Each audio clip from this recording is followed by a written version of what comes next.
Hello, traders. FX Pip Collector here. Today is Tuesday, October 28th, and this is my analysis for the pound yen, and we're on the daily time frame.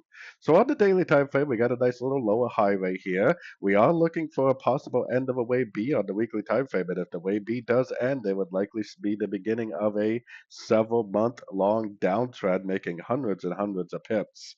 The whole thing is the only thing that's going to prove that to me is a break of structure on this higher time frame, the daily, which would be way down here.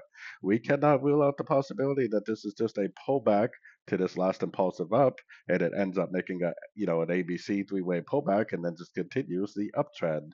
So going down to the 1 hour time frame, if you zoom way out on the 1 hour, I have my Fibonacci retracement on this whole move up. This is probably like a wave A or a wave and a wave B, and it's probably not finished going down. I mean, it's probably going to at least go down to the 50 or the 61%, but if it does break structure to the upside at any one of these fib levels, then that would be the signs that this really is a wave C, and that would be a good sign that maybe it really is continuing the higher time frame uptrend.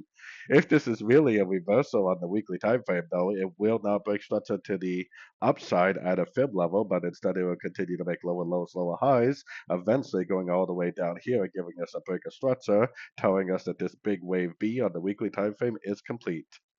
So anyways, don't forget to check out my website, linked over here in the corner, and as always, thank you for watching and happy trading.